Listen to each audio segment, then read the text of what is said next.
Génesis 16.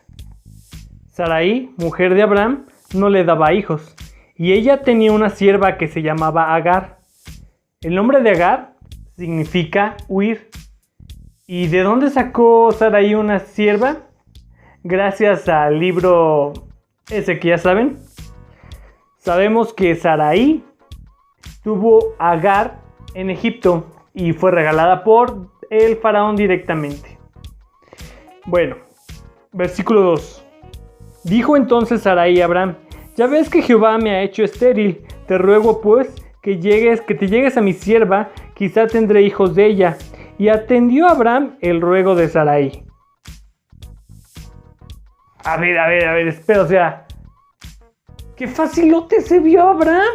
Perdónenme, será muy padre de la fe y de lo que sean, pero, o sea, no se registra ni un pero, no se registra ni un, bueno, déjalo pienso, o lo consulto con Jehová, no dice nada. Bastante curioso actitud de este hombre de fe. Pero bueno. Versículo 3.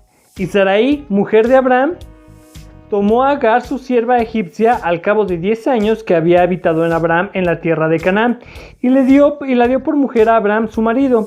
Y él se llegó a Agar, la cual concibió, y cuando vio que había concebido, miraba con desprecio a su señora. Ok, bueno, las tablillas de Nuzi y el código de Hammurabi y algunos otros textos nos ayudan a entender un poquito esa época. Quizá no era tan mal visto en esa época. De hecho, no era mal visto en esa época que si tu esposa no podía tener hijos, tú podías tener hijos a través de tus sirvientes o de las sirvientes de ella. Que en este caso fue lo que hizo esta Sarai. Como ella no podía tener hijos, le dio a su sierva, le dio a su esclava, para que por medio de ella pudiera tener descendencia a Abraham. Tal vez no eran hijos directamente de él, pero como los esclavos o tus siervos eran completamente tuyos, pues entonces se consideraba como si fueran directamente de tu familia. Y bueno, eso no es tan malo en el contexto. Incluso yo creo que Dios tampoco lo hubiera visto malo, porque al final de cuentas eran tus esclavos y Dios entiende el contexto de esa época. Ok, tienes esclavos, son tuyos, está bien. Pero el problema no es si estaba bien o estaba mal, porque ya estaba mal, porque el hecho de que Dios le había prometido a Abraham que él tendría un hijo y Dios le iba a dar este hijo directamente de Sarai, porque era su esposa.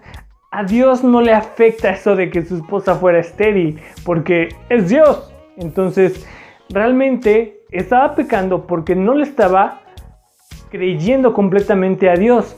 Quizá a unos capítulos anteriores vimos que le tomó a Abraham por justicia. Sin embargo, ahora parece que no está del todo de acuerdo eso de que sea tomado por justicia. Sin embargo, Dios así lo está permitiendo para enseñarnos algo, que es mucho mejor esperar en Él que hacer las cosas por nuestros propios medios. Y es que es bien difícil creerle así a Dios, porque ya llevaban 13 años de habitar en la tierra, de que Dios le había hecho la promesa y no podían tener hijos. Entonces quizá Abraham entendió, no se sabe, no explica bien los detalles, de que bueno, entonces voy a tener un hijo que Dios me dijo, pero a través de mis esclavos, y al final de cuentas no era mal visto. Pero bueno, continuemos para entender un poco más el contexto. Versículo 5. Entonces Sarai dijo a Abraham: mi afrenta sea sobre ti, y yo te di mi sierva por mujer, y viéndose encinta, me mira con desprecio. Juzgue Jehová entre tú y yo. Y respondió Abraham a Sarai: he aquí, tu sierva está en tu mano, haz con ella lo que bien te parezca. Y como Sarai le afligía, ella huyó de su presencia, y lo halló el ángel de Jehová junto a una fuente de agua en el desierto, junto a la fuente que está en el camino de Sur. El ángel de Jehová, eso es muy diferente a decir un ángel de Jehová o un ángel. Hay que ver los detalles. Aún así, aunque tienen malas las traducciones las Biblias, podemos dar ese detalle que dice un ángel de Jehová, porque cuando la Biblia menciona un ángel de Jehová, siempre se está refiriendo a Jesús, quizá encarnado. Al final de cuentas, ángel significa mensajero. Entonces Dios estaba como siendo simbolizado en el Antiguo Testamento como el ángel de Jehová, por ser el mensajero. Eso lo vamos a seguir viendo en nuestros versículos, en nuestros capítulos, pero es muy diferente cuando la Biblia menciona un ángel, porque puede ser cualquier ángel, pero cuando menciona el ángel de Jehová, casi siempre se está refiriendo a una figura a representar a Cristo. Quizá Cristo literalmente descendió en forma de ángel, no lo sabemos esos detalles ni nos vamos a meter en esas broncas. Simplemente esos detalles de el ángel o un ángel nos pueden dar más lucidez sobre esto. Y entonces aquí en este caso podemos entender que está representando a Jesús. Pero bueno, esa sería la explicación de alguien que no lee o no sabe o rechaza los códigos de la Biblia. Porque en los códigos de la Biblia sí menciona que podría ser este ángel Jesús. Veámoslo. Como pueden ver en el código, se pueden formar varias frases y esas frases son sacadas de ciertas palabras. Si juntamos el nombre de Jesús que se revela en el código, podemos formar una frase que quizá dice así: Jesús vino en el desierto junto a la fuente en el camino de Sur y le dijo el mensajero, o sea Jesús, o sea el ángel de Yahweh, el rabí, el papá. Estos son los códigos que se forman del código encontrado en este versículo. Jesús se encuentra en el código y esas son las frases de acuerdo a donde se tomaron que podríamos formar este párrafo. Entonces, ¿quién era ese ángel? De acuerdo al código, era Jesús. Pero esto es la maravilla de los códigos, porque eso puede decir, bueno, sí, no te dice realmente nada. Lo curioso es que se forma a la misma distancia la palabra Jesús y la palabra venida o su venida, lo que revela que ese ángel, ese mensajero, el mensajero o sea, el ángel de Jehová, va a venir. Curioso, ¿no? Bueno, veamos ahora el versículo 8. Y le dijo a Agar, sierva de Sarai, ¿de dónde vienes tú y a dónde vas? Y ella respondió, huyo delante de Sarai, mi señora. Y él le dijo al ángel de Jehová, vuélvete a tu señora y ponte sumisa bajo su mano. Ok, si vemos el contexto, podríamos decir que que el ángel le está pidiendo, el ángel que viene de parte de Dios, o sea, el mensaje es de Dios, le está pidiendo a Agar que se haga esclava voluntariamente, porque le dice que se ponga sumisa debajo de Sarai. O sea, el ángel de parte de Dios le está diciendo que Dios mismo les dice, regrésate a tu ama, ponte de esclava otra vez bajo ella. Y eso es lo que podríamos pensar en estos versículos.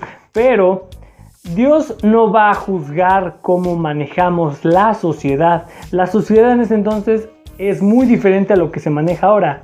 En ese entonces realmente, todavía no es tema, pero en ese entonces el pueblo de Israel realmente no manejaban esclavos, manejaban como sirvientes, que es como decir, me voy a adelantar, pero como decir como si fuera el sirviente de la casa, el chacho de la casa, la chacha de la casa, algo así se puede entender, no como un esclavo. Pero bueno, es muy diferente estudiar eso y ya lo vamos a ver en Éxodo, creo hasta Éxodo. O Levítico, no me acuerdo. Pero ahorita en este contexto da a entender que Dios le está diciendo que se regrese a la condición de su contexto. Eres sierva de Sarai, regrésate a ser sierva de Sarai. Dios te está Dios te puso ahí y seguramente Dios te va a bendecir no por estar ahí, sino por obedecerlo. Porque todas las cosas que hagas, las hagas para Dios y no para los hombres. Entonces te tocó vivir en una sociedad, te tocó nacer en una sociedad en donde eres siervo, pues es siervo delante de tu amo, pero sirviendo a Dios, no a los hombres. Y esa es la bendición que iba a tener. No realmente le está diciendo sé esclava, sino le está diciendo en esta condición yo te permití que nacieras, pues entonces haz lo mejor que puedas así. Haz lo mejor de ti en esa condición. Además podemos ver Romanos 13, en donde dice el versículo: sométase toda persona a las autoridades superiores, porque no hay autoridad sino de parte de Dios, y las que hay por Dios han sido establecidas. O sea, que si ella tenía una autoridad superior, Dios le está diciendo: esa autoridad superior yo la puse, porque yo puse a todas las autoridades que son superiores. Versículo 10. Le dijo también el ángel de Jehová: multiplicaré tanto tu descendencia que no podrá ser contada a causa de la multitud. Además le dijo el ángel de Jehová: he aquí que has concebido y darás a luz un hijo, y llamarás su nombre Ismael, porque Jehová ha oído tu aflicción. Y él será hombre fiero, su mano será contra todos, y la mano de todos contra él, y delante de todos sus hermanos habitará. Aquí vemos que Dios le puso el nombre y no Abraham. Su nombre significa Dios escucha, porque dice el versículo que Dios escuchó tu oración. Dios escucha o Dios oye. Entonces son pequeños detalles que podemos ver. Que el nombre de Ismael significa que Dios escucha, porque Dios escucha las oraciones de las personas afligidas, y que Abraham no puso ese nombre, sino que lo puso directamente Dios. Ahora, ¿qué nos puede decir este nombre de Ismael? O que sea, más bien, la parte de que sea fiero, un hombre fiero. Esto se puede traducir en diferentes idiomas. En acadio se puede traducir como mula, en asirio se puede decir como mula salvaje, en árabe como asno salvaje, y en hebreo asno o caballo salvaje. Entonces da la idea de que es un animal fuerte y salvaje, que nadie lo puede manejar, nadie lo puede resistir, porque es fiero, es salvaje. Esta es la idea. ¿Qué nos puede decir esto en nuestra actualidad? Pues hay que ver qué sociedad podría venir de Ismael y si tiene estas características. Y así es, curiosamente los árabes vienen de Ismael y así son. No es que, no sé, son como asnos salvajes, como lo presenta su significado en sus diferentes idiomas, como a hombres fieros, y así son gente fuerte, gente que es difícil de ser sometida, y que curiosamente están en guerra con todos, y todos están en contra de ellos, y viven delante de todos ellos. Otra profecía más cumplida por la Biblia. Bueno, ahora vamos al versículo número 13. Entonces llamó el nombre de Jehová con que ella hablaba: tú eres Dios que ve, porque dijo: ¿no he visto también aquí el que me ve? Por lo cual llamó al pozo, pozo del viviente que me ve. He aquí está entre Cades y Bared. Y Agar dio a luz un hijo a Abraham, y llamó a Abraham el nombre del hijo que le dio a Agar, Ismael. Era Abraham de edad de 86 años cuando Agar dio a luz a Ismael. Ok, bueno, entonces, ¿qué podemos aprender de esto? Hay dos ventajas. Por un lado, Ismael representa a los árabes. Por otro lado, el siguiente hijo, que vendría siendo Isaac, representa a los judíos. Eso es por un lado. Y por el otro, ¿qué representa estos dos nacimientos, estas dos personas en nuestra vida? Esto es lo genial, lo padrísimo, lo único, lo inigualable de la Biblia. Porque mientras otros libros te pueden dar quizá instrucciones o te pueden enseñar algo para la vida, no te enseñan algo que pase a nivel mundial, sino que la Biblia, como en este caso, está enseñándote una historia X cualquiera. Abraham, un tipo, Isaac, Ismael, bla bla bla bla. Yo no digo bla bla. Bueno, sí digo bla bla bla y se me sale mucho. Bueno, entonces, por un lado están enseñando la Biblia una historia que bla bla bla bla bla de Abraham y no sé quién y no sé qué, y por otro lado te está profetizando que esos dos representan dos naciones, tanto árabes como judíos. Pero por otro lado, estas dos personas también simbolizan algo en nuestras vidas, y eso seguramente muchos ya lo saben. Ismael, como nació primero, representa a nuestra carne, que es la que nace primero, y le lleva de ventaja muchos años. ¿Cuántos años le lleva Ismael a Isaac de haber nacido? Échale cuentas.